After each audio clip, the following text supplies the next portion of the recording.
agama ini pada dasarnya adalah mudah, dan agama itu biasa-biasa aja, tidak perlu berkreasi. Dalam beragama hanya ngikut bagaimana kata Nabi dan para sahabat radhiyallahu alaihim ajmain. Innal hamdalillah hamdan katsiran thayyiban mubarakan fi kama yuhibbu rabbuna wa yarda. Asyhadu an la ilaha illallah wahdahu la syarikalah wa asyhadu anna Muhammadan abduhu wa rasuluh. Wassalatu wassalamu ala asyrafil anbiya'i wal mursalin wa ala alihi wa ashabihi wa man tabi'ahum bi ihsan ila yaumiddin. Amma ba'd. Alhamdulillah para pemirsa BIS TV dimanapun Anda berada, rahimani wa rahimakumullah, yang semoga Allah Ta'ala senantiasa merahmati saya dan jamaah sekalian. Alhamdulillah Allah Ta'ala mempertemukan kita di awal Ramadan tahun 1446 Hijriah, dan ini adalah merupakan kesempatan besar bagi kita untuk meraih pundi-pundi keberkahan yang sungguh tidak terhingga. Maka untuk mengoptimalkan upaya tersebut, bersama-sama kita berusaha untuk merenungkan lebih dalam dari apa yang menjadi tujuan saum kita di bulan Ramadan, yaitu berupa ketakwaan. Suatu hal yang didengung-dengungkan ya oleh tentunya banyak sekali para penasihat ya, yang memberikan berbagai tausiah, khutbah dan yang lainnya. Maka pada kesempatan yang mulia ini kita akan mengangkat sebuah tema yang sangat agung, yaitu yang bertemakan ketakwaan hati, yang tentunya diambil dari kitab yang ditulis oleh Syekh Abdul Razak. Syekh rahimahullah ta'ala, hafizahullah ta'ala, beliau memulai pembahasan tentang ketakwaan hati, taqwal qulub, dengan membawakan hadis riwayat Imam Muslim dari sahabat Abu Hurairah radhiyallahu ta'ala anhu, di mana Nabi yang mulia bersabda, la tahasadu wa la tanajashu wa la tabaghadu wa la tadabaru wa la bai'a ba'dukum ala bai'i ba'din. Janganlah kalian saling hasad satu sama lain. Jangan juga melakukan jual beli najas yang di dalamnya ada unsur ketidaktransparan, ada unsur rekayasa antara orang yang menawarkan barang dengan pemilik barang, biasanya di dalam lelang, sehingga orang yang membeli merasa dirugikan, merasa tertipu. Janganlah kalian saling membenci, juga hendaklah kalian tidak saling membelakangi, ya, saling membuang muka, saling menjauhi. Dan janganlah wala bai', dan janganlah kalian melakukan jual beli atas barang yang telah dibeli oleh saudara kalian. Lalu harus bagaimana? Ini adalah berbagai larangan. Nabi tidak hanya berhenti pada larangan, tapi Nabi memberikan solusi atau obatnya agar kita tidak terjebak dalam hal ini.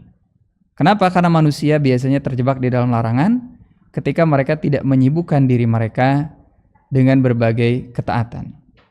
Maka solusi dari berbagai keburukan ini adalah dengan menjalankan berbagai ketaatan, sehingga kita tersibukkan, ya, tidak memiliki kesempatan untuk digelincirkan oleh setan ke dalam keburukan-keburukan yang tadi disebutkan. Maka Nabi memberikan solusi, wa kunu ibadallahi ikhwana. Hendaklah kalian menjadi para hamba Allah yang bersaudara. Maka sebuah hal yang harus ditanamkan pertama kali untuk bisa menyelamatkan hati kita dari berbagai penyakit hati berupa hasad, keinginan merugikan orang lain, tidak peduli dengan kerugian yang didapatkan orang lain, yang penting untung. Ini adalah muncul dari ketidaktulusan di dalam persaudaraan. Bagaimana menetralisir ini? Hadirkanlah di dalam jiwa kita bahwa kita ini harus menjadi hamba-hamba Allah yang bersaudara. Kita semuanya adalah hamba Allah. Kita harus saling tolong-menolong untuk bisa menjalankan berbagai kebaikan. Kita membutuhkan saudara kita. Maka Tidak ada yang lebih mulia, tidak ada yang lebih berhak atas harta orang lain, atas kehormatan orang lain. Kita semuanya sama. Ini satu hal yang harus dibangun. Pemahaman yang harus dibangun, yaitu kita semua sama-sama hamba Allah yang tidak memiliki ketinggian tersendiri atau posisi tersendiri yang membolehkan kita untuk merendahkan, mengambil hak orang lain atau sewenang-wenang terhadap orang lain. Kita semuanya sama di hadapan Allah. Dan ini adalah hakikat kedudukan kita. Hendaklah kalian menjadi hamba-hamba Allah yang bersaudara. Setelah kita menyadari kita semuanya adalah hamba Allah, maka akan lebih mudah untuk memupuk tali persaudaraan. Maka Nabi menegaskan, al-muslimu akhul muslim, seorang muslim adalah saudara bagi muslim yang lainnya. Bagaimana prakteknya? Pertama, la tadlimuhu, jangan pernah menzaliminya. Ya. Kemudian, wala yakhduluhu, la yadlimuhu, janganlah dia menzalimi saudaranya, wala yakhduluhu, janganlah dia merendahkan saudaranya, wala yahkiruhu, meremehkannya, ya, menghinakannya. Lalu Nabi menegaskan at-taqwa hahuna. Nah, ini yang menjadi pembahasan kita. Takwa itu ada di sini. Di mana Nabi disebutkan dalam hadis yushiru ila sadri thalatha marrat. Beliau mengisyaratkan ketika mengucapkan at-taqwa hahuna, ketakwaan itu ada di sini. Ketakwaan itu ada di sini. Ya. 3 kali beliau mengisyaratkan. Sebagai penegasan, ya, pentingnya kita untuk membangun ketakwaan ini bukan hanya semata pencitraan, ya, tetapi harus dibangun dari hal yang paling mendasar, yaitu dari lubuk hati, dari sanubari kita yang terdalam. Maka Nabi menegaskan, bihasbi mri'in minasyarr, cukuplah seorang itu dianggap atau dihitung sebagai orang yang jelek, an yahkiru akhahul muslim, apabila dia berani untuk merendahkan saudaranya muslim. Itu sudah cukup sebagai tanda keburukan seorang muslim. Kalau dia sadar dia adalah hamba Allah yang akan dimintai pertanggungjawaban, ya. Dan mungkin orang lain itu bukan siapa-siapa dari segi kedudukan, tapi jangan lupa dia adalah hamba Allah. Dia lemah, tapi dia memiliki Rabb yang maha kuat, yaitu Allah. Maka penyebutan hamba Allah ini adalah pemuliaan. Ya, saudaranya sama muslim, ibadallah, adalah hamba-hamba Allah dan adalah saudaranya. Ya, maka seorang muslim berusaha menghadirkan ketulusan, yaitu dia mencintai kebaikan bagi saudaranya sebagaimana mencintai kebaikan bagi dirinya sendiri, dan membenci keburukan apapun pada saudaranya, seperti halnya dia tidak mau ditimpa keburukan apapun pada dirinya sendiri. Kemudian Nabi tegaskan lagi, kullul muslim alal muslim haram, setiap muslim atas muslim lainnya itu adalah haram. Yaitu haram apanya? Darahnya. Tidak boleh menumpahkan darahnya tanpa hak. Wa maluhu, haram juga hartanya, tidak boleh diambil kecuali dengan hak. Tidak boleh diambil atas nama agama, ya, dengan atas nama surat pengampunan dosa atau yang lainnya. Tidak boleh, haram. Wa irduhu, dan kehormatannya. Kemudian Syekh menegaskan di sini, maka dapat diambil faidah dari hadis yang mulia ini bahwasannya tempatnya takwa, sumbernya itu adalah dari hati. Maka kapan saja hati itu dimakmurkan, ya, dimakmurkan dengan ketakwaan, maka akan tunduklah secara otomatis, anggota badan pun akan tunduk, patuh.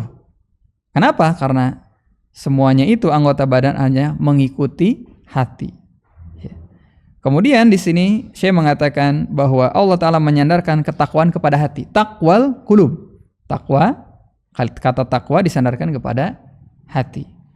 Sebagaimana ini juga merupakan hal yang disebutkan oleh Allah di dalam Surat Al-Hajj ayat ke-32.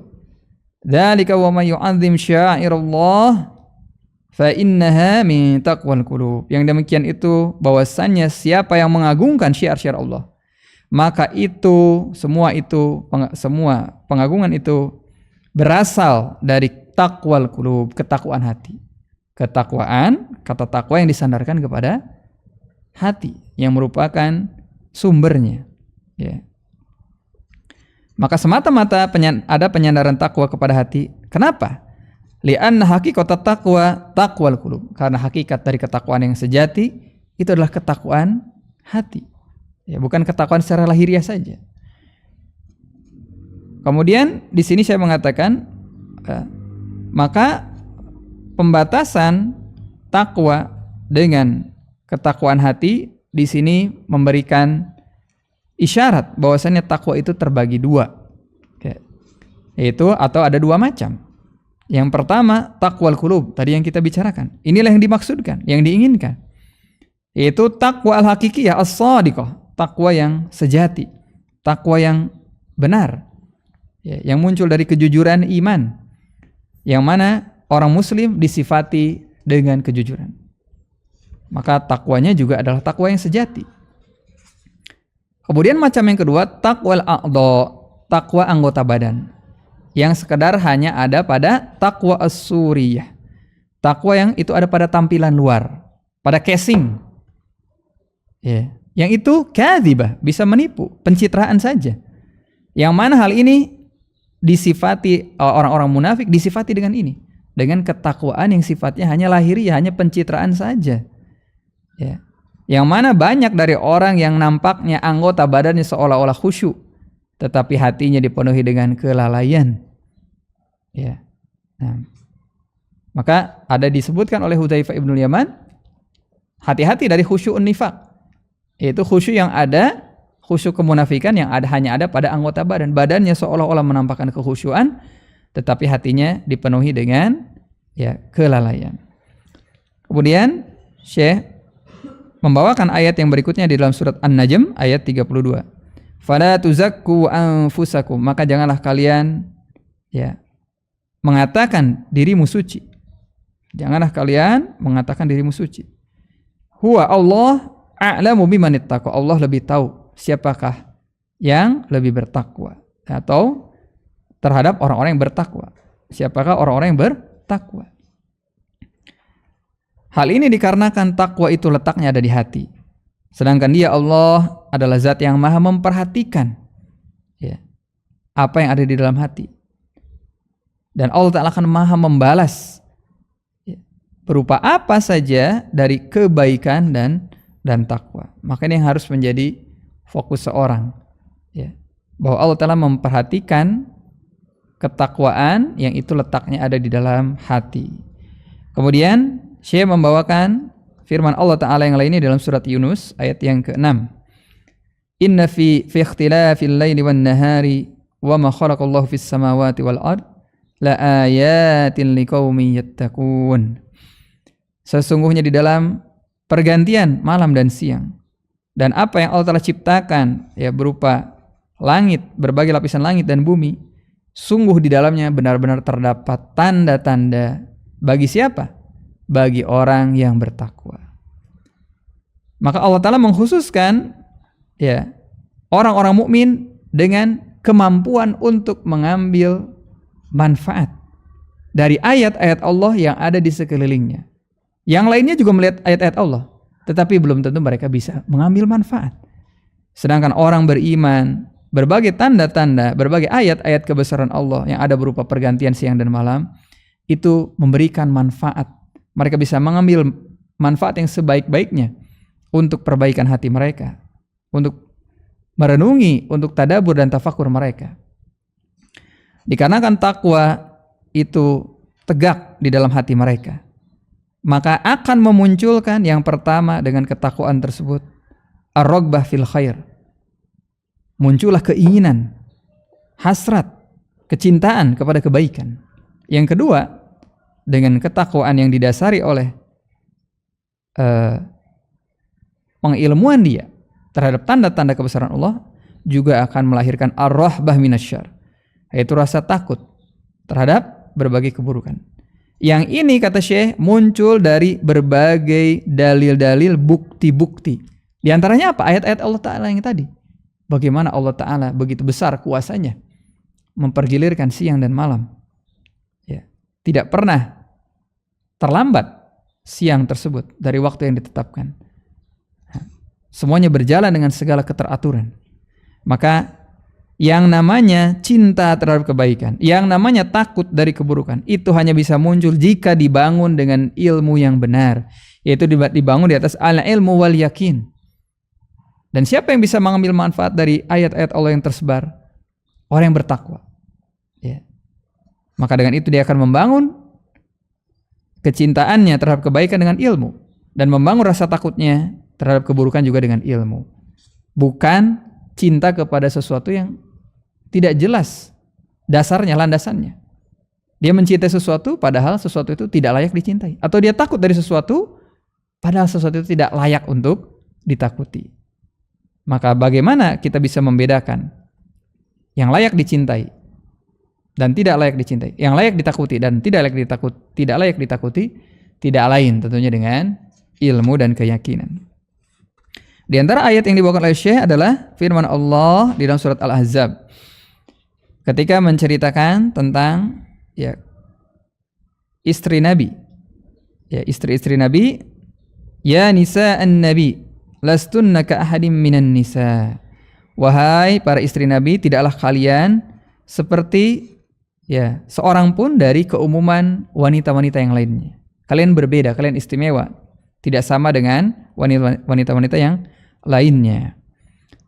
In taqaytunna fala takhda'na bil qaul fayatma alladhina fi qalbihim marad wa qulna qawlan ma'rufa.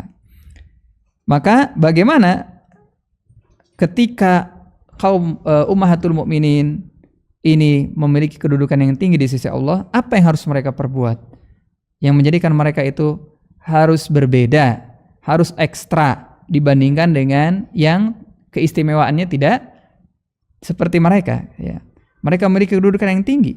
Maka kedudukan yang tinggi ini juga mengharuskan adanya konsekuensi tertentu, yaitu Allah Ta'ala meminta mereka untuk tidak tunduk, maksudnya tidak melembah lembutkan suara di hadapan laki-laki. Sehingga apa? Akan bangkitlah nafsu orang yang mendengar suara yang lemah lembut tersebut. Akan bangkit di dalam hatinya marad, penyakit. Lalu harus bagaimana? Allah Ta'ala berikan solusi.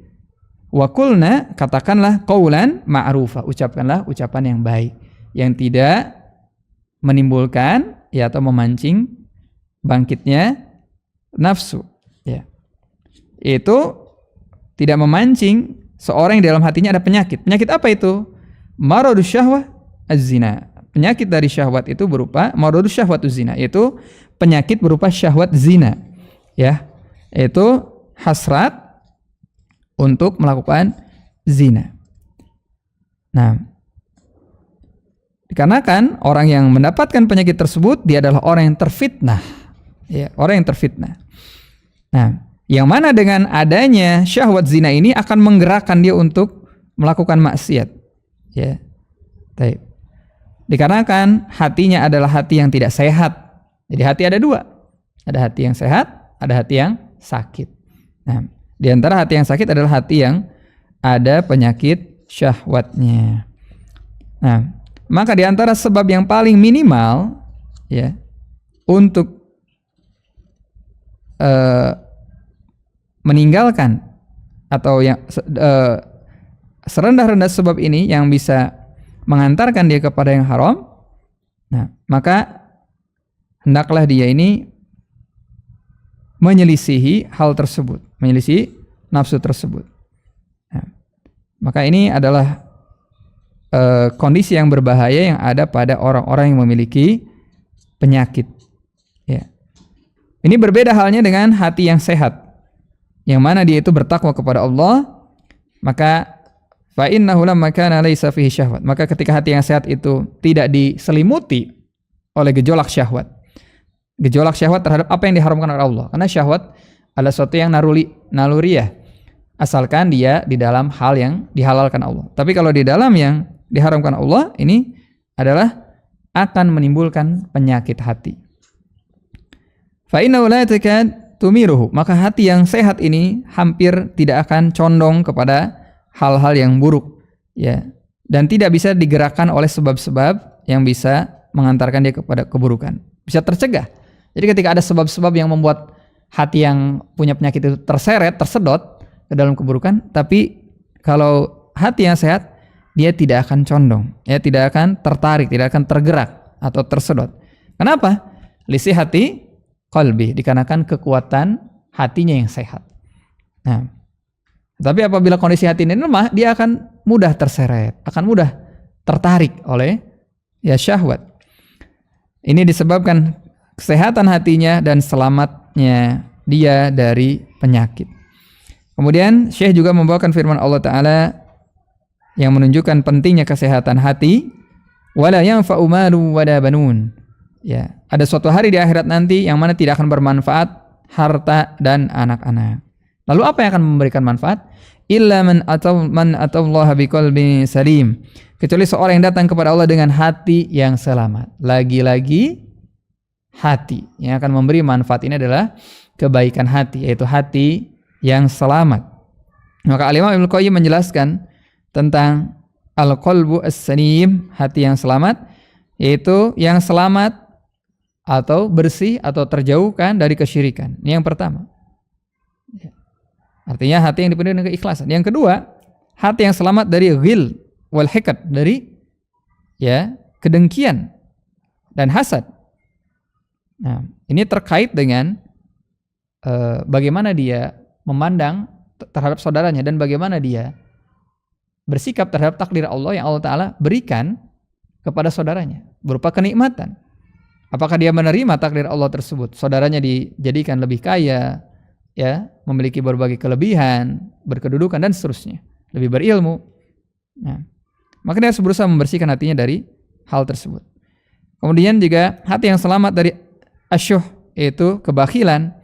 Padahal apa yang dia miliki itu bukan milik dia, titipan dari Allah. Ya, dia pegang pun belum tentu akan sempat dia rasakan. Nah, dan bisa jadi apa yang dia kumpulkan dirasakan oleh ahli warisnya atau yang lainnya. Nah, juga hati yang selamat dari kibar, kesombongan.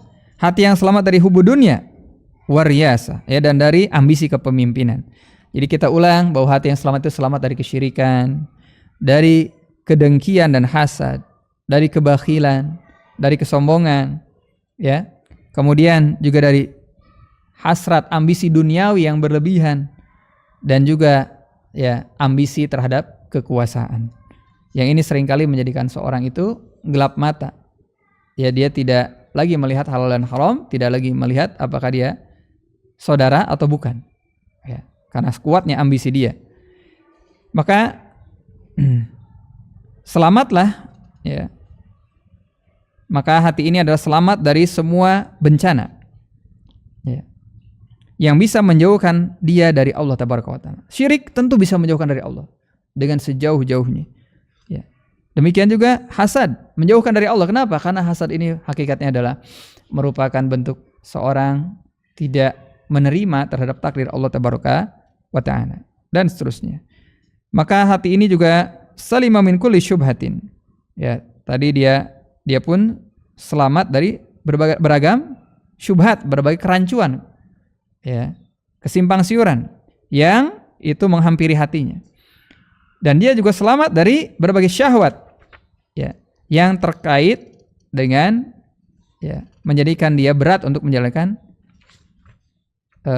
tu'aridu wa kullu syahwatin, dan dia juga selamat dari berbagai syahwat yang ini menghampiri berbagai perintah Allah Ta'ala. Karena seorang itu menjadi berat menjalankan perintah Allah Ta'ala ketika dihinggapi oleh hasad, dihinggapi oleh syahwat. Jadi hati yang selamat secara sederhana selamat dari dua penyakit, penyakit syubhat dan penyakit syahwat. Mana penyakit syahwat akan melemahkan seorang dalam menjalankan perintah Allah Tabaraka wa Ta'ala. Kemudian dia juga selamat dari berbagai kehendak yang menjadikan niatannya ini menjadi bercampur aduk. Dia tidak bisa memurnikan kehendaknya di dalam amalan. Dan juga hati ini adalah selamat dari berbagai hal yang bisa memutus hubungan dia, perjalanan dia menuju Allah Tabaraka wa Ta'ala. Inilah dia hati yang selamat, yang mana letaknya itu ada fi jannatin muajjalah. Ini subhanallah sangat indah sekali ya. Jadi orang yang memiliki takwa, dia akan bisa mendapatkan jannah muajjalah, jannah yang surga yang disegerakan. Di mana itu? Di dunia. Jadi orang yang bertakwa ini akan merasakan kebahagiaan yang merupakan bagian dari kebahagiaan surga. sebelum dia masuk surga. Ketika di dunia, dia masih di dunia, dia bisa merasakan kebahagiaan. Maka orang yang hatinya dipenuhi dengan kesyirikan nggak bisa merasakan kebahagiaan di surga dunia ini. Karena orang yang melakukan kesyirikan, dia bersandar kepada perkara yang lemah. Tetapi sebaliknya siapa yang bersandar kepada Allah, dia bersandar kepada urwatul wuthqa, tali yang tidak akan putus. Ya. Demikian juga orang yang diliputi oleh kesyirikan, dia takut dengan hal-hal yang tidak pantas ditakuti. Sehingga hatinya dibayang-bayangi oleh ketakutan, dihantui oleh berbagai ketakutan yang tidak beralasan, tidak berdasar, yang membuat dia kehilangan kebahagiaannya. Bagaimana hati bisa berbahagia kalau hatinya dipenuhi dengan ketakutan kepada hal-hal yang tidak berdasar, ya, kepada hal yang tidak ada hakikatnya. Nah, maka siapa yang ingin mendapatkan surga di dunia, hendaklah dia berusaha untuk membersihkan hatinya dari berbagai penyakit tersebut. Dan yang kedua juga tentunya dia akan mendapatkan surga di barzakh. Ini surga yang pertama, surga di dunia. Nanti ada surga di barzakh, itu ketika dia mati. Bagaimana di alam kubur Allah Ta'ala akan hamparkan kepada dia hamparan yang terbaik, ya, hamparan yang paling empuk, diberikan pakaian yang terbaik, diberikan wewangian yang terbaik, dan akan diberikan view pemandangan yang terbaik. Ya, dia akan mendapatkan melihat gambaran tentang kenikmatan surga ketika dikubur, ya, sebelum dia memasuki surga. Yang ketiga, ya, wa fi jannati yaumil ma'ad, dan surga yang ada di nanti, ya, di akhirat nanti. Baik, itu hari yang dijanjikan. Maka di sini saya memberikan kesimpulan, maka tidaklah sempurna keselamatan, ya, selamatannya secara mutlak sampai dia ini selamat dari 5 hal. Sampai dia selamat dari 5 hal. Pertama, dari syirik yang itu akan, ya, menggugurkan tauhid. Maka hati-hati dari kesyirikan yang menghampiri hati kita. Dia bisa membatalkan, menggugurkan tauhid kita. Boleh jadi membatalkan kesempurnaan tauhid sehingga imannya menjadi lemah, berkurang. Atau yang lebih bahaya lagi, membatalkan pokok tauhid. Kalau pokok tauhidnya hilang, dia keluar dari keislaman. Ya, maka hati-hati kesyirikan. Apabila syirik asghar akan menghilangkan kesempurnaan tauhid. Tapi apabila kesyirikan syirik akbar, maka akan menghilangkan pokok tauhid. Kemudian yang kedua, keselamatan itu hanya bisa didapatkan apabila dia selamat dari kebid'ahan. Yang mana kebid'ahan ini menyelisih sunnah. Jadi saya menyebutkan lawan bagi hal-hal ini. Lawan dari tauhid, ya, lawan dari syirik adalah tauhid. Lawan dari kebid'ahan, perkara-perkara yang baru di dalam agama adalah sunnah. Maka kapan saja seorang menghidupkan kebid'ahan, maka pada waktu yang sama dia sedang menghilangkan sunnah-sunnah Nabi. Baik dia akan menghilangkan satu atau lebih dari sunnah, dikarenakan satu kebid'ahan yang dia hidupkan. Maka kebid'ahan yang dia hidupkan ini akan mematikan sunnah Nabi SAW. Padahal yang menjadi tugas kita adalah untuk menghidupkan sunnah-sunnah Nabi SAW, ya, di dalam kehidupan kita. Kemudian yang ketiga, hati yang selamat ini harus selamat dari syahwat. Yang mana syahwat ini menyelisih, ya, perintah, yaitu ketundukan seorang dalam menjalankan perintah.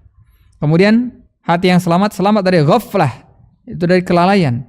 Yang mana kelalaian ini akan menafikan, ya, ingat, yaitu ingat akan perintah-perintah Allah, ingat akan kebesaran, keagungan Allah, ingat akan janji-janji Allah Tabaraka wa Ta'ala.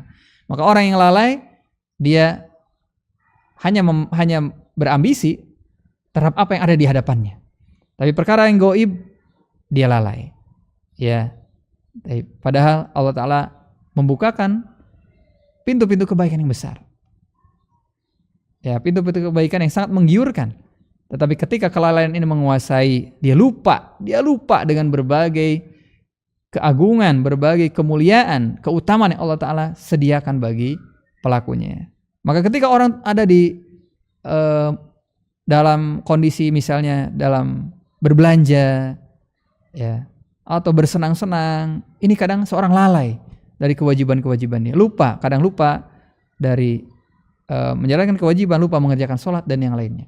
Atau sebagaimana disampaikan oleh sebagian sahabat, Hanzalah, dia mengatakan ketika berada di majelis Nabi, ya, beliau rasakan imannya itu menguat. Tetapi tatkala kembali kepada keluarga, rasanya, ya, keimanan ini mengendur, ya. Maka obat dari kelalaian ini adalah senantiasa berusaha untuk, ya, berzikir kepada Allah Tabaraka wa Ta'ala dan berzikir mengingat tentang apa-apa yang dijanjikan oleh Allah Tabaraka wa Ta'ala berupa janji maupun ancaman. Kemudian hawa nafsu, hati yang selamat harus berusaha dibersihkan dari hawa nafsu. Yang mana hawa nafsu ini akan menggugurkan ittiba at-tajrid, sikap pemurnian di dalam ibadah. Ya. Maka orang yang beribadah dengan hawa nafsu, dia akan menambahkan hal-hal yang tidak diajarkan oleh Nabi SAW. Karena apa? Karena hawa nafsunya. Dia tidak merasa cukup dengan apa yang mencukupi Rasulullah dan para sahabatnya. Dia menganggap ada yang kurang, sehingga perlu ditambahkan, dia perlu disempurnakan. Padahal Islam ini sudah sempurna. Maka apabila kita ingin murni di dalam meniti jejak Nabi SAW, kita harus berusaha untuk menyelisih hawa nafsu ini agar tidak ikut campur di dalam perjalanan ibadah kita. Dan hawa nafsu ini juga bisa merusak keikhlasan. Hawa nafsu bisa merusak dua hal, bisa merusak sikap ittiba, sikap kita meneladani Nabi SAW, dan bisa merusak keikhlasan. Demikian disampaikan oleh Imam Ibnu Qayyim di dalam kitab Al-Jawabul Kafi. Kemudian jamaah sekalian, ya pemirsa BIS TV rahimani wa rahimakumullah. Di sini Syekh pun melanjutkan firman Allah Ta'ala yang sudah sangat masyhur, ya. Inna akramakum indallahi atqakum. Itu firman Allah yang ada dalam surat Al-Hujurat ayat 13. Sungguhnya orang yang paling mulia di antara kalian di sisi Allah, atqakum, adalah orang yang paling bertakwa. Tentunya kita ingin kemuliaan. Kemuliaan yang paling hakiki, yang paling utama adalah kemuliaan di sisi Allah. Karena tidak ada artinya berbagi kemuliaan di sisi manusia seperti yang dimiliki oleh Fir'aun, Qarun, Haman, dan yang lainnya. Tetapi mereka sama sekali tidak ada kemuliaan di sisi Allah Tabaraka wa Ta'ala, karena jauhnya mereka atau sangat jauhnya mereka dari hakikat takwa. Tidak terwujudnya takwa pada mereka sama sekali, ya. Atau juga dari orang-orang yang banyak memberikan atau melakukan kebaikan seperti Abdullah bin Juda'an, yang mana dia adalah merupakan perlambang dari kedermawanan kaum orang-orang Arab. Tetapi ternyata dia adalah seorang yang tidak pernah berdoa kepada Allah, ya Allah ampunilah dosaku. Tidak pernah berdoa seperti itu, tidak pernah menunjukkan peribadahan kepada Allah sehari saja. Maka yang seperti itu walaupun dianggap mulia oleh bangsa Arab, bangsa Arab mengakui kemuliaannya sebagai seorang yang dermawan, tetapi dia adalah bukan orang yang mulia di sisi Allah Tabaraka wa Ta'ala. Demikian pula ada orang yang dianggap mulia oleh orang-orang Arab, tetapi Nabi mengatakan bahwa dia ada di neraka. Dia adalah ahwanu adzab ahlin nar adzaban yaumil qiyamah. Seorang yang paling ringan azabnya pada hari kiamat. Yaitu ketika dia memakai terompah dari api neraka, maka kepalanya, ubun-ubunnya bergejolak. Waliyadzubillah. Itu orang yang banyak melakukan pembelaan kepada Nabi SAW, bukan sehari, bukan 2 hari. Dengan berbagai pembelaan, ya, dengan tenaga, dengan jiwa dan seterusnya. Tetapi ternyata tidak bermanfaat semua itu, karena inti dari kemuliaan yang ada di dalam hati, yaitu ketakwaan, tidak ada pada dirinya. Baik, maka berkata di sini Al-Hafidz Ibnu Rajab Al-Hanbali di dalam kitab beliau yang sangat terkenal, yaitu Jami'ul Ulum wal Hikam, maka kemuliaan makhluk di sisi Allah adalah dengan ketakwaan. Ya, maka berapa banyak seorang yang itu diremehkan oleh manusia, dipandang sebelah mata. Kenapa dipandang sebelah mata? Lidha'fihi wa qillati haddihi minad dunya. Karena orang ini orang yang lemah, dianggap lemah dari status sosial, dari bagian dari dunia, tidak punya kedudukan. Orang yang dipandang remeh status sosialnya. Tetapi wa huwa a'zamu qadran 'indallah. Padahal dia adalah seorang yang paling agung kedudukannya di sisi Allah. Ya. Dibandingkan dengan orang-orang yang Allah Ta'ala berikan kepada mereka dunia. Fa innan nasa innama yatawafatuna bihasabit taqwa. Dikarenakan manusia itu berbeda kedudukannya, tingkatannya, semata-mata itu dikarenakan perbedaan tingkatan ketakwaannya, bukan perbedaan perkara-perkara lahiriah yang tadi berupa harta, kedudukan, pengikut dan seterusnya. Maka lihatlah Allah Ta'ala, ya. Maka di sini Allah Ta'ala berfirman, Inna akramakum indallahi atqakum. Sebagaimana yang tadi ayat yang kita sampaikan, yang paling mulia di antara kalian adalah yang paling bertakwa. Dan Nabi SAW pernah ditanya, siapakah man akramun nas? wahai Nabi, siapakah manusia yang paling mulia? Ini menunjukkan pertanyaan yang sangat bermutu tinggi ya. Para sahabat itu kalau bertanya, mereka bertanya tentang perkara-perkara terbaik. Mereka cari yang paling bagus, akram, yang paling mulianya. Ya, mereka cari amalan, keyakinan yang grade-nya itu paling bagus. Ya, kalau mereka bisa dapatkan itu, mereka tidak mau yang di bawah itu. Maka Nabi menjawab, atqahum lillah. Ya, manusia yang paling bertakwa, manusia yang paling mulia adalah yang paling bertakwa kepada Allah tabaraka wa ta'ala. Kemudian di dalam hadis yang lain Nabi menyebutkan al-karamut taqwa, kemuliaan itu sejatinya adalah dengan ketakwaan. Ya, ini sebagaimana disebutkan di dalam hadis riwayat Ibnu Abi Dunya. Ya. Walaupun hadis ini dilemahkan oleh Syekh Albani ya di dalam Dhaiful Jami. Tetapi maknanya benar karena sesuai dengan hadis yang sahih sebelumnya yang diriwayatkan oleh Imam Al-Bukhari. Ya.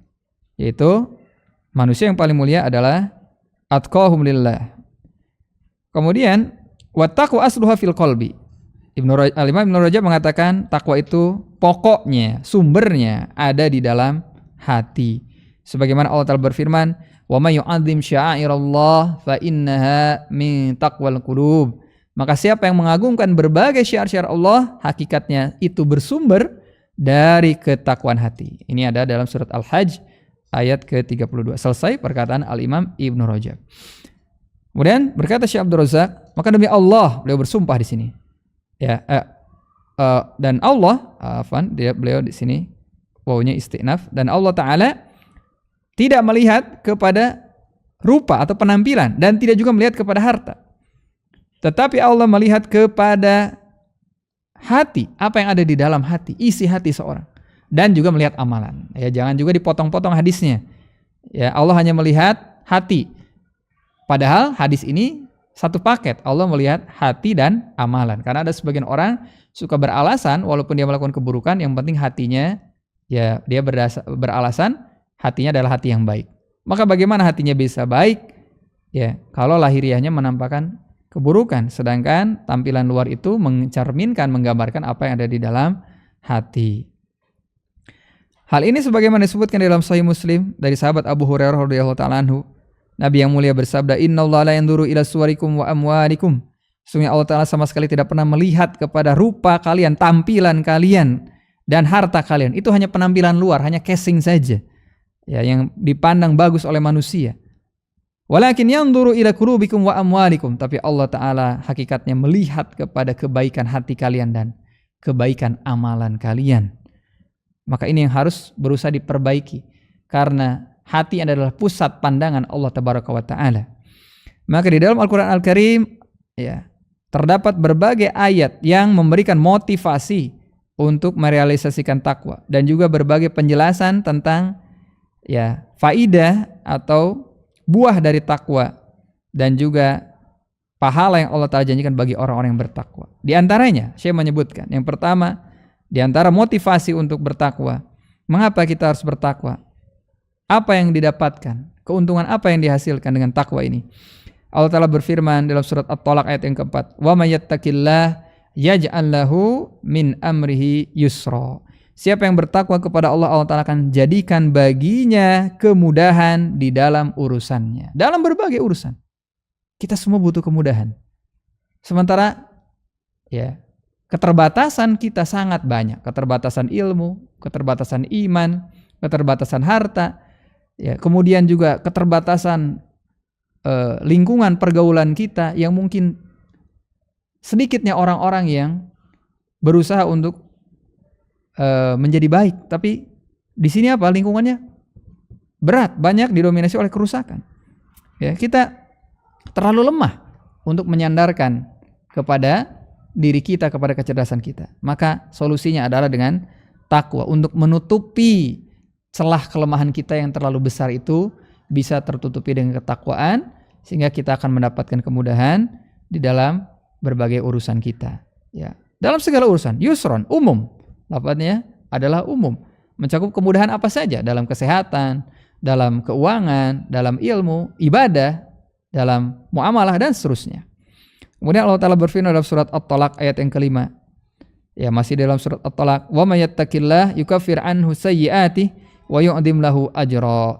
Maka barang siapa yang bertakwa kepada Allah, Allah akan hapuskan baginya berbagai keburukannya dan Allah Ta'ala akan berikan kepadanya ganjaran yang besar. Maka ketika seorang dihapuskan berbagai keburukan, yang berbagai keburukan itu adalah sumber ketidaktenangan kita. Kenapa kita nggak tenang? Karena banyak keburukan-keburukan yang kita lakukan. Ya, yang namanya dosa itu yang menjadikan hati itu menjadi tidak tenang, menjadi goncang. Maka Allah Ta'ala hapuskan berbagai keburukan-keburukan tersebut dan kita akan diberikan ganjaran yang besar. Ya. Maka siapa di antara kita yang tidak butuh untuk dihapuskan dosanya? Semoga Allah Ta'ala menjadikan kita, saya dan jamaah sekalian termasuk orang yang mendapatkan ampunan Allah dengan sebab ketakwaan. Maka ketika kita berusaha merealisasikan takwa, utamanya adalah di dalam mewujudkan tauhid, maka secara tidak langsung keburukan-keburukan kita yang pernah kita lakukan itu akan Allah Ta'ala hapuskan dengan besarnya keutamaan tauhid ini, yang dia adalah merupakan sebesar-besar perintah Allah. Ya, karena takwa adalah menjalankan perintah, dan perintah Allah yang terbesar adalah tauhid. Dan seluruh kebaikan yang ada di dunia ini adalah buah dari ketauhidan. Kemudian Syekh mengatakan, maka ketakwaan kepada Allah memiliki kedudukan yang sangat agung dan memiliki pengaruh yang penuh dengan keberkahan. Siapa yang ingin mendapatkan berbagai pengaruh keberkahan di dalam kehidupannya, hendaklah dia berusaha mewujudkan ketakwaannya. Maka setiap kali seorang berusaha untuk menjihadi dirinya, ya, untuk mewujudkan ketakwaan ini, maka dia akan mendapatkan kemudahan di dalam berbagai urusannya. Ya. Jadi seorang muslim itu ketika mau mendapatkan kemudahan, dia tidak fokus dengan masalah yang dia hadapi ini. Tapi pertama dia fokus kepada Allah, nanti Allah yang akan menyelesaikan masalahnya ini. Jadi dia fokus dulu kepada Allah, nanti Allah yang urus urusan dia. Ya, seperti itu. Tidak seperti cara berpikir yang konvensional bahwa dia berusaha untuk mengatasi masalah ini ya secara manual. Tapi dia melupakan bahwa berbagai kemudahan itu adanya di tangan Allah. Ya, Allah Ta'ala yang memberikan berbagai kemudahan tersebut. Ya, kemudahan itu ada di tangan Allah Tabaraka wa Ta'ala.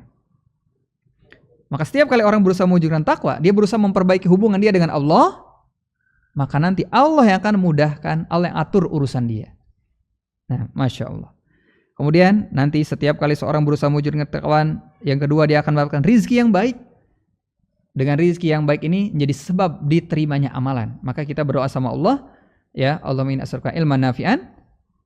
Ya, dari ilmu yang bermanfaat, kita minta diberikan ilmu yang bermanfaat. Kalau sudah dapat ilmu yang bermanfaat gimana? Wa rizqan thayyiban. Kita akan dapat rizki yang baik. Dan tadi sudah kita sampaikan bahwa ketakwaan itu tidak bisa diwujudkan kecuali harus bersumber dari ilmu dan keyakinan. Maka dengan ilmu ini orang akan tahu mana yang halal, mana yang haram. Yakin dia, kalau ini halal pasti kebaikan. Cepat atau lambat akan mendatangkan kebaikan. Ya, kalau ini haram, cepat atau lambat akan mendatangkan keburukan. Maka dengan keyakinan tersebut, dia tenang saja di dalam menjalani keyakinan, tenang. Walaupun orang-orang mungkin, kamu ngapain ngerjain ini? Emang ini apa untungnya? Gak ada masalah. Kalau ini adalah halal, dia jalani dengan tenang. Walaupun mungkin penghasilannya sedikit, tapi dia rasakan ketenangan, keberkahan, kebaikan pada keluarganya, anak-anaknya menurut, anak-anaknya cinta dengan Al-Quran, cinta ke masjid, dan seterusnya. Ya, maka rezekinya yang sedikit ini memberikan kebaikan. Karena dia yakin ya bahwa ini adalah halal. Maka dia melangkah dengan pasti. Kita dapat ilmu yang ilmu nafi'an, ilmu yang bermanfaat, melahirkan rezeki yang baik, dan akan berbuah amalan mutaqabbala, yaitu amalan yang diterima di sisi Allah Tabaraka wa Ta'ala. Fal makhraj al-mula'im li kulli ma yu'arid lahu min mushkilat, maka solusi yang relevan bagi permasalahan apa saja yang menghampiri seorang, berbagai problematika, berbagai kerumitan, ya, hal-hal yang begitu kompleks, yang bagaikan benang kusut yang tidak tahu kita dari mana harus mulai mengurainya. Ya, solusinya adalah ketakwaan.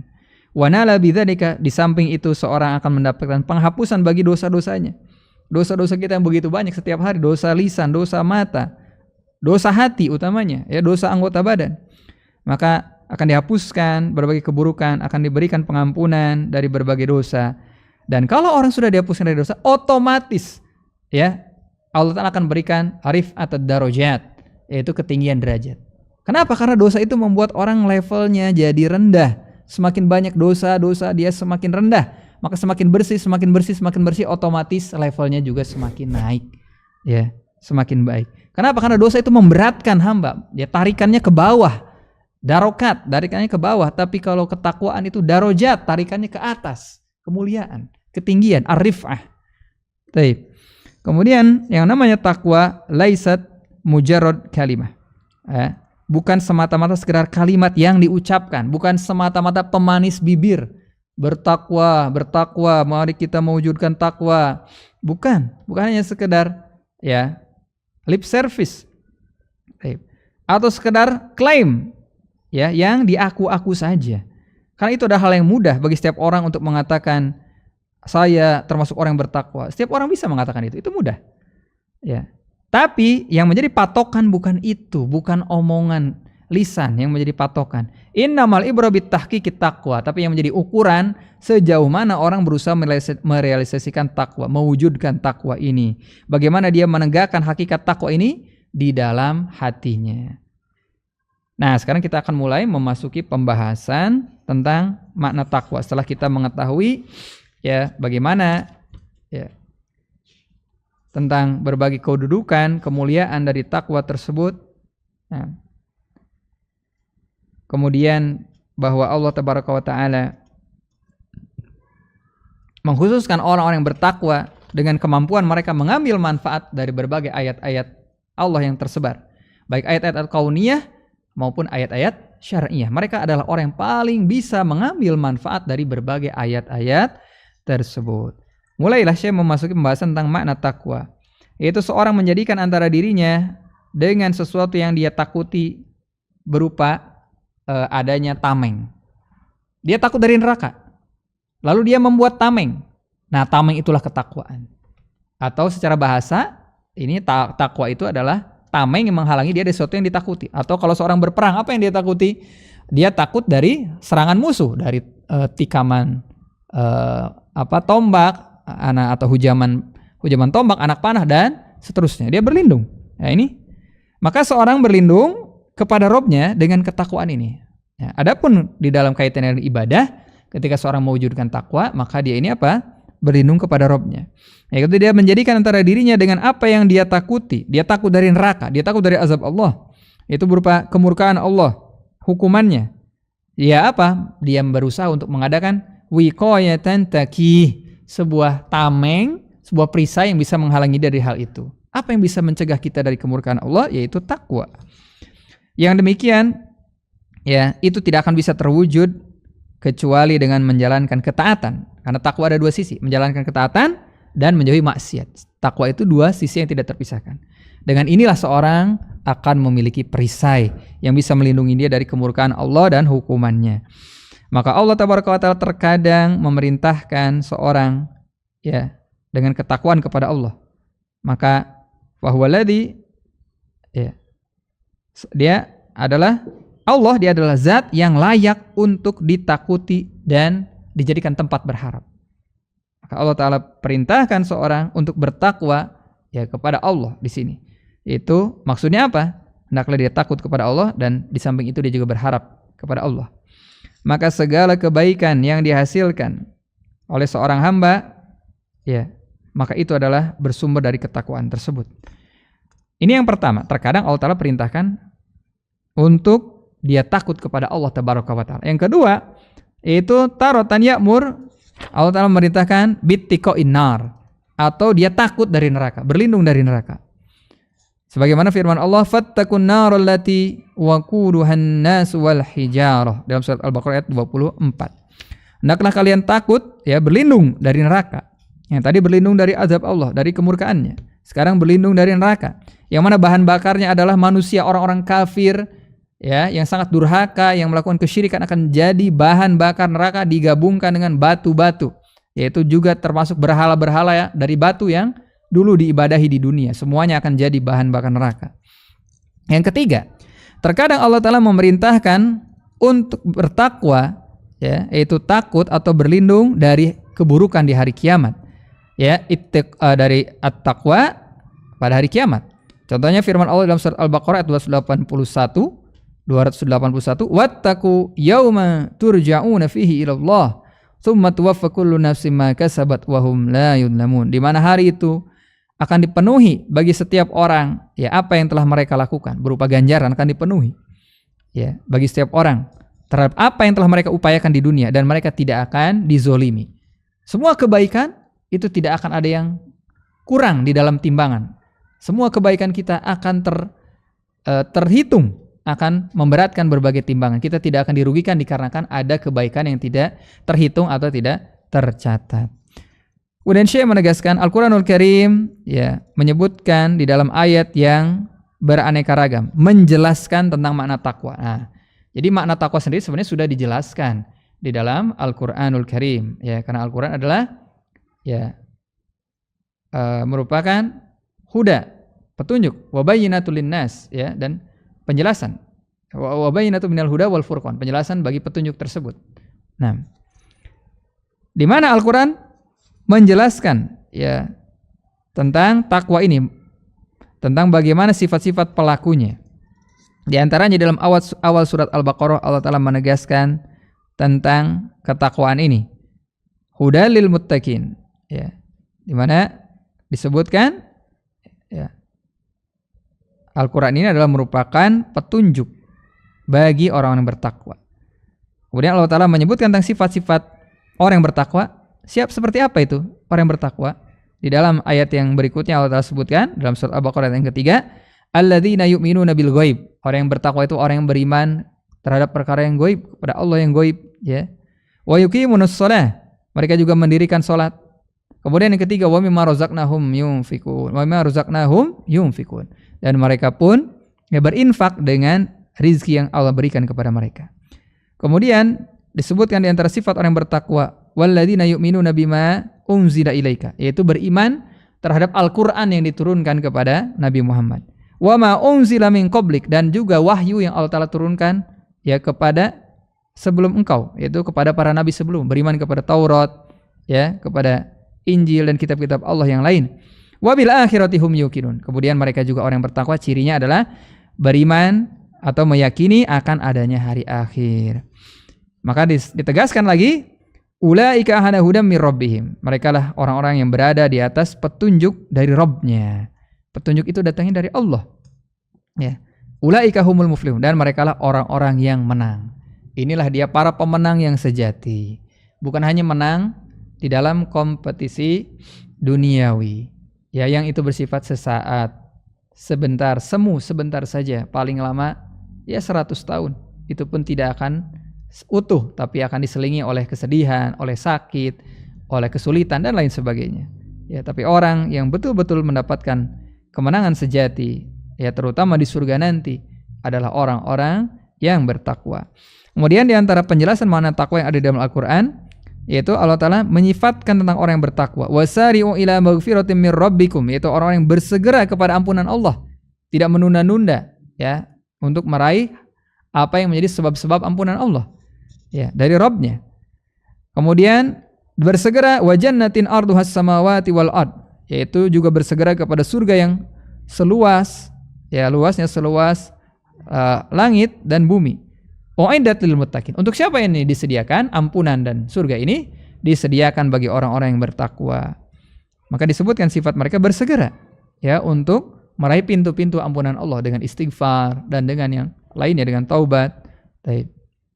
Kemudian di antara sifat mereka juga Allah Ta'ala berfirman, alladzina yunfikuna fis sarra'i wad dharra. Masyaallah, terutama di bulan Ramadan ini, di antara amalan yang paling utama yang dimotivasi adalah tentunya membaca Al-Quran, saum, kemudian qiyam ya, yaitu mengerjakan sholat, kemudian tilawah, dan juga memberi minum atau buka orang yang berpuasa. Maka hendaklah dia bisa melakukannya dengan sembunyi-sembunyi ya, kepada langsung memberikan kepada panitia misalnya, tapi nanti jangan disebutkan dari siapa, pokoknya ada muhsin. Ini secara sembunyi-sembunyi ya, dia sampaikan. Tapi juga tentunya harus jelas ketika memberikan, jangan ditaruh begitu saja, karena yang ditaruh makanan, minuman juga bingung, ini dari mana, punya siapa, jangan-jangan punya orang ya, tapi harus dijelaskan. Ini adalah infak untuk para penuntut ilmu atau untuk jamaah masjid untuk berbuka puasa, ya. Sehingga panitia atau pengelola kegiatan pembagian sedekah juga tidak bingung, ini harta dari mana kok tiba-tiba ada di sini, ya. Ya, itu fisarro afan, di dalam keadaan lapang, ya, di dalam keadaan lapang. Tadi kita katakan terang-terangan atau tersembunyi. Ini dalam keadaan lapang, sarro wal dorro, walaupun dalam keadaan sempit. Dan ini diantara hal yang paling besar kedudukannya. Dalam keadaan lapang juga memang tidak mudah untuk bersedekah. Ya, kadang kita mengira dalam keadaan lapang itu mudah bersedekah. Padahal kadang-kadang ketika kita banyak harta, itu godaannya lebih banyak. Ya, nantinya itu lebih banyak lagi. Ya, nanti dulu deh, ini dulu, nanti dulu deh. Uang ada, harta ada, tapi di nanti tetap aja. Ya, tapi berapa banyak ada orang-orang yang terbatas, dia masih bisa menyempatkan. Ya, kita lihat ada sebagian orang yang memanggul dagangan kemana-mana, dia lewat masjid, dia masih menyempatkan bersedekah. Ya, baik orang dalam kelapangan maupun kesempitan, ya, ini dia berinfak. Wal kadhiminal ghaidh, dan orang yang menahan kemarahan, sementara dia mampu untuk melampiaskan. Oh, ini mudah diucapkan, tapi dalam prakteknya kadang-kadang ya kita ketika marah sulit mengontrol. Ya, padahal kalau kita ingat ayat ini, ya ini akan membantu kita untuk mengerem, untuk meredam, sehingga kemarahan kita ini bisa reda secara berangsur-angsur. Ini yang kedua yang disebutkan. Kemudian wal afina 'anin nas, yang ketiga memaafkan manusia. Ya. Memaafkan manusia. Maka orang kalau sudah memiliki keinginan untuk bermanfaat kepada manusia, ya, menjadikan orang-orang itu bisa merasakan kehadirannya sebagai dengan kehadiran yang bermakna. Kehadiran itu bisa bermakna buat orang, maka akan lebih mudah untuk memaafkan orang lain. Kenapa? Karena dia pun datang bukan untuk menunjukkan arogansinya, ya, untuk petantang-petenteng. Di mana dia hadir, dia ingin memberikan manfaat dengan manusia, kepada manusia, di antaranya dengan berinfak. Maka orang kalau spiritnya, semangatnya dalam memberi manfaat, dia akan mudah untuk menahan kemarahan. Saya datang ke sini bukan mau marah-marah. Saya datang ke sini bukan untuk menunjukkan arogansi saya mau ngasih manfaat. Masa orang ketika mau ngasih manfaat, lalu dia ya bersikap semena-mena? Tidak. Ya, justru dia berusaha untuk merendahkan dirinya, berusaha bersikap tawadhu. Ya, karena itu akan lebih menjadikan dia diterima oleh manusia dan manusia bisa mengambil manfaat dari dia. Adapun orang yang sewenang-wenang inginnya marah-marah saja, ya tentu orang pun ya akan menjauhi dari dia walaupun dia bisa memberikan manfaat, tapi orang cenderung akan tidak mau mendekati dia. Ya. Taib. Berbeda dengan orang yang bisa menahan kemarahan, berbeda dengan orang yang bisa memaafkan manusia. Ini akan lebih mudah memberikan kemanfaatan. Wallahu yuhibbul muhsinin. Allah cinta kepada orang-orang yang berbuat ihsan. Di antara bentuk ihsan tadi, berinfak dalam keadaan lapang maupun sempit. Di antara bentuk ihsan, berbuat baik, ya, adalah menahan kemarahan dan juga memaafkan manusia. Ini adalah merupakan bentuk-bentuk ketakwaan yang dijelaskan oleh Al-Quran.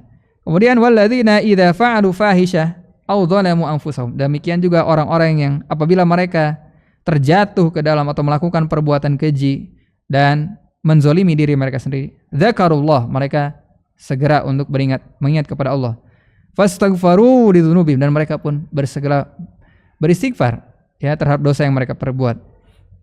Dan siapakah yang bisa mengampuni dosa kecuali Allah? Wa may yaghfiru dzunuba illallah. Dan mereka ini ciri khasnya juga diantaranya kalau sudah jatuh ke dalam dosa bagaimana? Walam yusirru ala ma fa'alu, ya, wa hum ya'lamun. Dan mereka ini orang yang tidak terus-menerus di dalam keburukan sementara mereka sudah tahu. Jadi ciri orang yang bertakwa, kalaupun memang ya dia tergelincir ke dalam sebuah keburukan dan dia tahu itu keburukan, dia tidak berlama-lama, tidak terus-menerus di situ. Dia berusaha untuk melepaskan dirinya, berusaha untuk segera bertobat dan beristighfar. Ya, ini semua sifat-sifat ini disebutkan dalam surat Ali Imran ayat yang ke-134 sampai 135.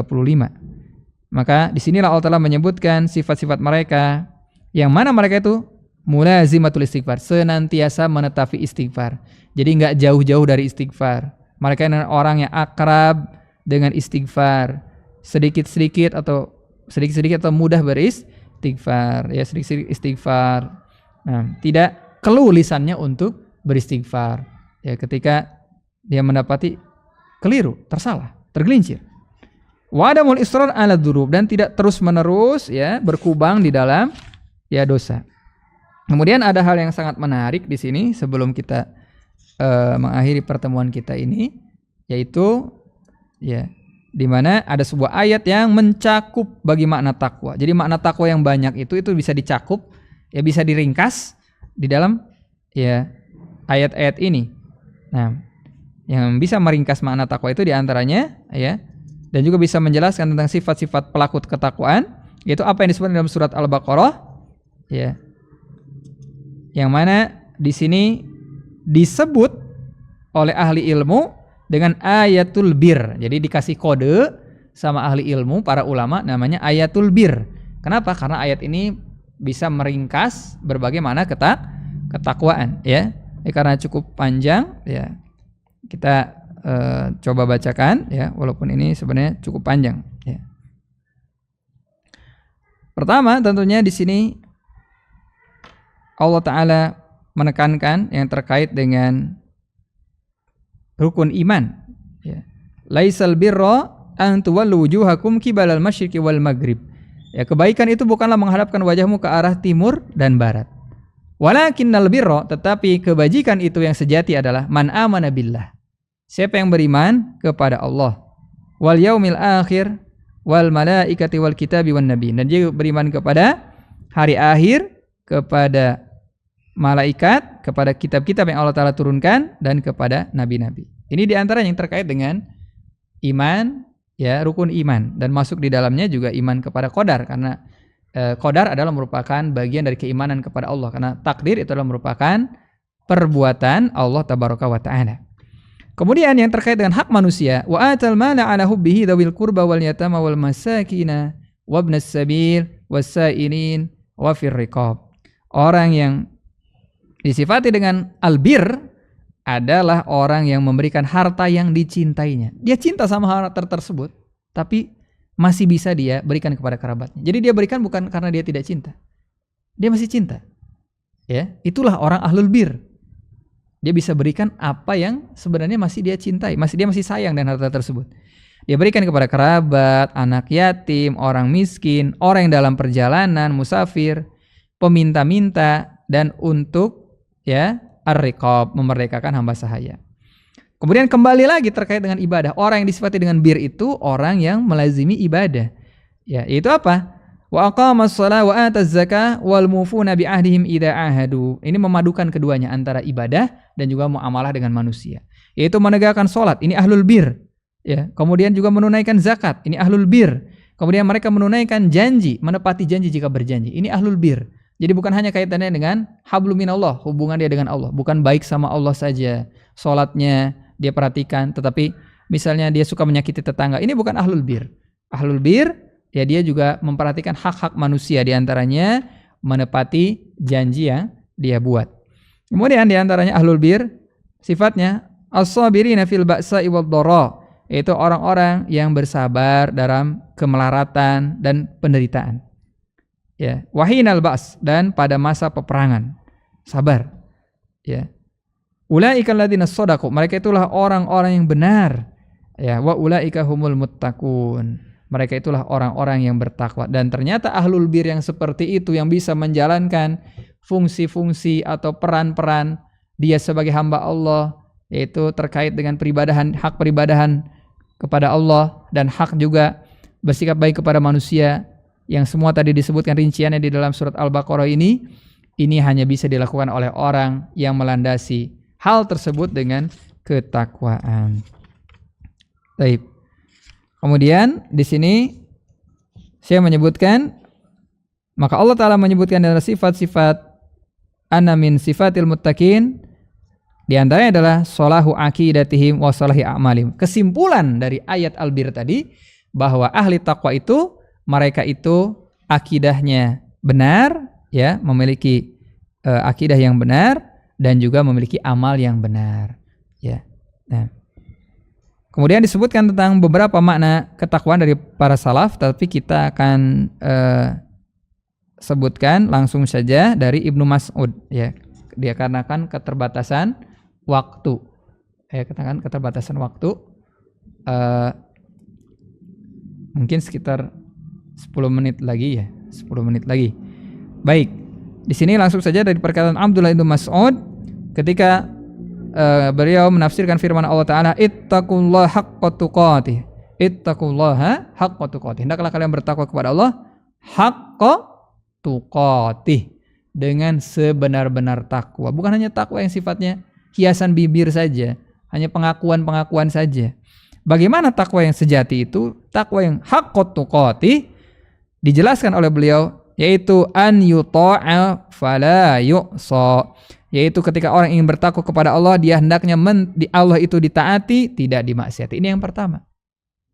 Itu baru dikatakan orang takwa dengan sebenar-benar takwa. Yang kedua, yuzkar fala yunsa, Allah Ta'ala diingat dan tidak dilupakan.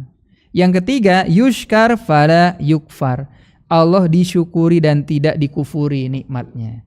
Maka kalau kita ingin bertakwa dengan sebenar-benarnya, taatlah kepada Allah. Juga apa? Ingatlah selalu Allah Ta'ala. Maka Nabi SAW mengatakan, ittaqillah haitsuma kunta. Hendaklah kalian bertakwa kepada Allah di mana saja kalian berada. Ingat terus kepada Allah di mana saja dan kapan saja. Dan hendaklah kita bersyukur kepada Allah Tabaraka wa Ta'ala. Kemudian di sini dari Al-Imam Ibnu Qayyim, ya, di dalam kitab Ar-Risalah At-Tabukiyah, ya, dalam kitab Ar-Risalah At-Tabukiyah, beliau menyebutkan, adapun ketakwaan maka hakikatnya adalah amalan menjalankan ketaatan kepada Allah, imanan, didasari dengan keimanan, wahtisaban, dan mengharapkan ganjaran, ya, dari melaksanakan perintah Allah atau juga meninggalkan larangannya. Jadi ketika dia menjalankan perintah, dia mengharapkan ganjaran. Dia meninggalkan larangan, dia juga mengharapkan ganjaran dan didasari dengan keimanan. Maka dia beramal menjalankan perintah Allah dengan keimanan terhadap perintah tersebut dan juga pembenaran terhadap janjinya. Ini yang pertama. Ketika menjalankan perintah, landasannya karena keimanan dan tasdik. Iman terhadap perintah Allah dan membenarkan janji Allah. Kenapa dia mau mengerjakan? Dia yakin perintah Allah ini, apa yang Allah telah janjikan, ini adalah satu yang benar. Ya. Kemudian sisi yang kedua, ketika dia meninggalkan larangan, apa landasannya? Keimanan bahwa ini adalah merupakan sesuatu yang dilarang oleh Allah, dan juga rasa takut terhadap apa yang Allah ancamkan. Jadi kalau menjalankan perintah itu dikarenakan landasan iman dan tasdik. Ketika meninggalkan larangan itu dikarenakan landasan iman terhadap ini adalah larangan Allah dan takut dari, ya, apa yang Allah ancamkan. Dan ini sesuai dengan definisi ahsanu maqila fi hadit taqwa, kata Syekh Abdul Razak. Ini sesuai dengan definisi takwa yang paling bagus. Ya, kata Syekh, ini definisi takwa yang paling bagus, yaitu definisi yang paling mencakup, yang paling komprehensif, yaitu tatkala Thalq bin Habib berkata, apabila terjadi fitnah, maka padamkanlah dengan ketakwaan. Masya Allah, fitnah yang hebat, yang bergelombang, itu bisa dipadamkan dengan ketakwaan. Lalu orang-orang bertanya kepada Thalq bin Habib, apa itu takwa? Apa itu takwa, ya, yang bisa memadamkan fitnah? Maka Thalq bin Habib mengatakan, engkau beramal, ya, menjalankan ketaatan kepada Allah berdasarkan cahaya dari Allah, mengharapkan ganjaran dari Allah. Ini dilandasi dengan keimanan, ya, dan juga dengan ihtisaban, ya, mengharapkan ganjaran. Sisi yang kedua, kamu meninggalkan kemaksiatan kepada Allah ala nurin minallah, berdasarkan cahaya dari Allah, takhafuna iqaballah. Ini juga karena takut dari, ya, azab Allah. Jadi kalau menjalankan perintah, ya, itu karena tentunya dia didasari oleh cahaya dari Allah dan mengharapkan ganjaran, sedangkan ketika dia meninggalkan larangan, dia meninggalkannya karena cahaya dari Allah, karena dia tahu ini adalah merupakan hal yang diharamkan oleh Allah, dilarang oleh Allah, dimurkai oleh Allah, dan tentunya dia melakukan hal tersebut karena takut akan hukumannya. Baik, maka yang namanya setiap amal mesti punya permulaan, ya, dan ada kesudahan, ada mabda, ada goyah. Baik, maka tidaklah suatu amalan itu menjadi ketaatan dan juga pendekatan diri kepada Allah sampai dia bersumber dari keimanan. Ini permulaannya. Permulaannya harus keimanan. Yang membangkitkan dia harus keimanan, yaitu al-iman mahad, murni keimanan. Itu yang menjadi landasan permulaannya. Bukannya karena adat. Kenapa berpuasa? Ya, kebanyakan orang puasa sih. Bukan itu. ketakwaan itu permulaannya harus dengan keimanan. Bukan hawa nafsu, bukan kebiasaan, bukan orang mencari pujian atau yang lainnya, motif-motif yang lainnya karena pertimbangan akal, ya, atau karena ingin mencari kesehatan. Tidak. Maka tadi mestilah bahwasannya permulaan dari sebuah amalan itu adalah murni keimanan. Sedangkan kesudahannya atau puncaknya adalah mengharapkan ganjaran dan keridhaan Allah Tabaraka wa Ta'ala. Ini ihtisab. Jadi mabda'nya itu imanan. Permulaannya seorang menjalankan takwa karena keimanan. Kesudahannya adalah apa? Ihtisaban. Yaitu dia mengharapkan ganjaran dari Allah Tabaraka wa Ta'ala. Taib. Maka dari itu banyaklah digandengkan dua prinsip ini. Ya, dua prinsip ini yaitu imanan dan ihtisaban. Di antaranya di dalam sabda Nabi SAW, siapa yang mengerjakan saum Ramadan dengan keimanan dan ihtisab, dengan keimanan dan mengharapkan pahala. Iman permulaannya, ihtisab adalah kesudahannya. Ya, demikian juga siapa yang dia ini mengerjakan sholat pada malam Lailatul Qadar dengan keimanan dan mengharapkan pahala. Imanan ini permulaan, ihtisaban ini kesudahan. Sudah selesai kita? Baik. Nampaknya ini yang bisa kita sampaikan karena azan telah berkumandang. Nanti mungkin di lain waktu, walaupun kita akan masuki bab berikutnya tentang nurin minallah akan kita sampaikan karena ini hal yang penting. Demikian jamaah sekalian, yang benar datangnya dari Allah Tabaraka wa Ta'ala dan yang salah itu dari saya pribadi. Ya. Wassallallahu ala nabiyina wa akhiru da'wana anil hamdulillahirabbil alamin. Agama itu mudah, cukupkanlah dengan apa yang diajarkan oleh Rasul dan dipraktekkan oleh para sahabat. Belajar Islam, berilmu sebelum berucap dan beramal.